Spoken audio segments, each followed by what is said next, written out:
Nasa ating po linya ngayon si Colonel Francel Margaret Padilla, ang spokesperson po ng AFP sa isang napaka-importanteng isyong pambayan. Tuhoy may kaugnayan po sa ating pong seguridad. Ha? Good morning po, Colonel. Magandang umaga po, Manong Ted. Magandang umaga po, DJ Chacha. Opo, at salamat sa panahon. Colonel, gusto ho lamang namin kumpirmahin po na ano po. Ito pong report nga na itong dalawa na namaril dyan po sa Australia ay totoo pong nanatili dyan po sa Southern Philippines ng halos isang buwan. Na-confirm ho ba ito ng AFP, sir? Ma'am?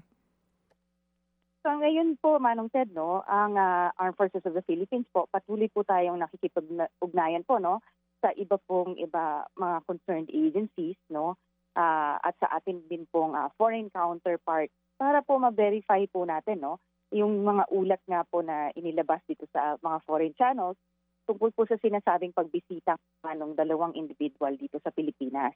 Currently po, ang nag-gather natin is yun din pong pronouncement po ng BI na pumasok po sila dito sa Manila, and then from Manila proceeded to Davao po for a period of almost a month now.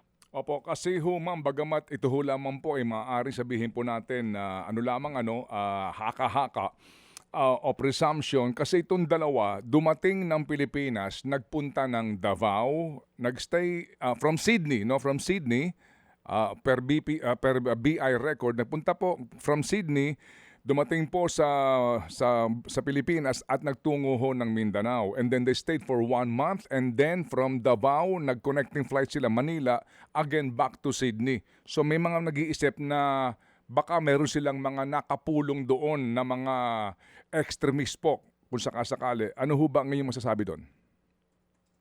Sir, sa ngayon, sir, we could not speculate on that. So wala pa po tayong validated information po, no, na nag-uugnay sa kanila sa anumang activities po na yung pong naipaulat na ganyan.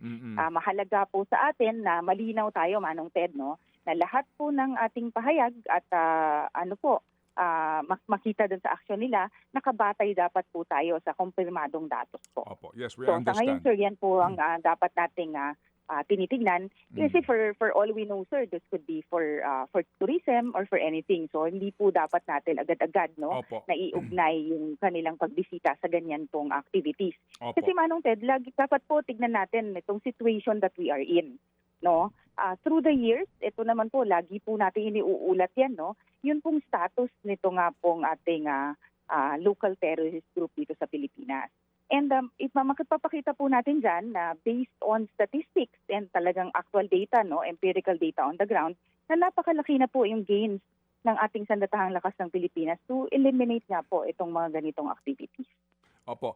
At amin di po naman nauunawaan po, Colonel, na ang ating pong gobyerno ay hindi ho maglalabas, no, ng mga informasyon na sensitibo sa ginagawa po ninyong operasyon o pag-iimbestiga dito. Kaya we sincerely understand ito pong inyong reaksyon dito nga sa ilang pong spekulasyon ng iba. Pero ho, ma'am, sa ngayon po, yun ho bang ISIS fighters na noong pa po na nakipagbakbakan sa gobyerno during the Marawi siege ay hindi pa po totally eradicated, di po ba? Nandiyan pa rin po, nandiyan po ang banta nila?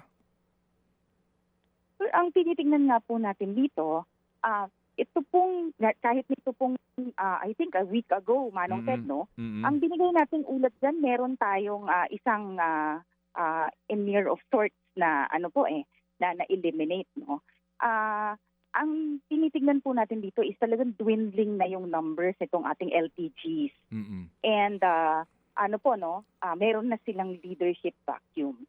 So, malinaw po na tuloy-tuloy na po yung pagbuti nito pong ating domestic security situation. Opo. Lalong-lalo na po sa mga lugar dyan sa Mindanao na dati po apektado ng terorismo.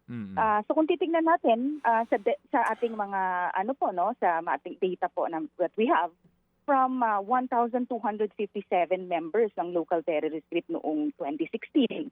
No, bumaba na lang ito sa humigit kumulang, sir, na mga around 50 ngayon pong 2025. So pinapakita po nito ng malaki pong paghina ng kakayahan ng mga grupong ito na pagsagawa ng organisadong karahasan po.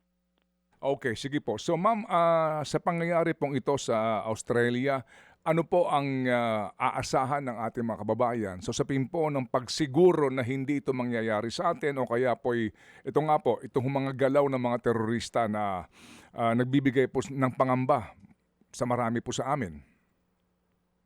So, sa resulta po no ng ating mga pinagsama po natin na effect po nitong ating sustained security operations that we are doing at pati pa po itong mga peace building efforts natin, and yun pong very strong participation natin sa ating mga communities.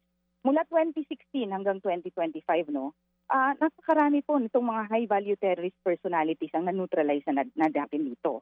So kabilang na po dito yung nagsilbing amir o leader ng kanilang mga grupo, at pagkawala nga po ng mga key leaders na ito, ang nangyari dito, Manong Ted, nagkaroon nga sila ng leadership vacuum, humina na yung command structures ng kanilang mga grupo. So even yung pong mga salient areas natin dyan, kung nag-open na tayo even for tourism. Diba po, ang Sulu, na-open na rin natin. Ang ganda na po ng traction natin dyan po sa area ng Mindanao. So hindi po natin gusto na maapektuhan ito and mahinto itong ganitong gains that we have been getting through the Opo. years po. Yes, ma'am. And ito nga po din ang malungkot na katotohanan despite sa inyo nga pong sinasabi ngayon na ang laki na po ng naibawas dito po sa propagation ito pong grupong ito ng IC sa Southern Philippines. Ngayon po ang headline nitong New York Times, Bondi suspects were in Southern Philippines where ISIS is active, no? Ito po nga ang malungkot na dito na balita ang ibinibigay itong impresyon sa ating pong bansa, Colonel. Sir, based po sa monitoring natin, Manong Ted, wala naman po tayong naitala na terrorist training activities dyan, recruitment efforts na nangyari o large-scale attacks ng domestic local terrorist groups mula pa noong 2016, sir. Opo. So yung natitirang element po nila, as we keep on reporting, fragmented na po ito. Largely defensive na lang po sila at meron na lang po silang limited na capabilities para mag-regroup. So gayon pa man, Manong Ted, nananatili po tayong mapagbantay ang inyong sandatahang lakas ng Pilipinas para po masiguro po natin na hindi po muling lalakas itong grupong ito po. Yes, ma'am. Yes, ma'am. Salamat po sa ganito pong pagsisiguro po sa ating mga kababayan. Cha? Yes. Colonel, tama po ba yung narinig ko? Sinasabi niyo po na wala naman sa ngayon na military training camp dyan po sa Davao. Pero meron po ba tayong mga specific places dito sa Pilipinas na nakatutok ang AFP, maging yung ibang ahensya ng gobyerno, kung saan sinasabi na merong mga military style training na po pwedeng puntahan itong mga foreigners natin and even the locals? DJ Chacha, what we can say for the Armed Forces of the Philippines, sustained po ang operations natin against any activities that would lead to any violent means. Malaki na po itong pinagbago ng sitwasyon sa BARM. Ang Basilan po, wala na po tayong presensya ng Abu Sayyaf Group dyan. Sa mga lugar gaya ng Jolo at iba pang bahagi nga ng Sulu, makikita natin ang pagbabalik ng normal na pamumuhay dyan. Meron na tayong economic activities, meron na tayong turismo, mas na yung kumpiyansa ng publiko sa atin daan. Malinaw dito na indikasyon ito ng improved security environment at normalized daily life dyan sa mga areas na yan. Oo. So sa madaling salita, wala pong mga ganon, military style training camp dito sa bansa? Ang tinitingnan nga natin dyan, as I said, we keep on reporting the status that we have. Na patuloy yung sustained operations ng Armed Forces of the Philippines. In fact, DJ Chacha, talagang hina-highlight natin yan, yung pag-shift natin from internal security operations to territorial defense. Dahil yan yung numbers that we have. We could not speculate na yung sinasabi natin na we cannot point out na every tourist ba that we see and goes to these areas, paano naman po yung tourism natin actually thriving at this point, So we do not want that to be affected because of itong mga ganitong speculations on Oo, certain oo. things. So we really need to gather the actual data. Ma'am, sa mga ganitong kaso po na sinasabi dumaan nga po ng Pilipinas, yung mga suspect, paano po tinitiyak ng AFP maging ng ibang ahensya ng gobyerno na kasama niyo po dito na hindi po nagagamit talaga yung bansa natin halimbawa for meeting point ng mga extremist group na ito at higit sa lahat, sapat po ba yung watch list system natin sa mga foreign nationals na may kaugnayan sa mga grupo na po ng terorista?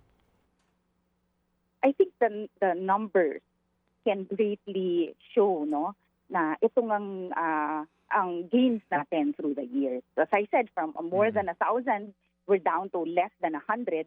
Ito palang numerong ito, DJ Chacha, will give you appeasement that we really have so much gains and leaps and bounds through the years in terms of controlling this itong situation na to na dito sa ating bansa, itong LTGs dito sa ating bansa. So we would like to leverage on this na ipatuloy natin na gamitin siya as an avenue for us for development dito sa ating bansa. So yung peace process natin has also been very effective through the years, di ba?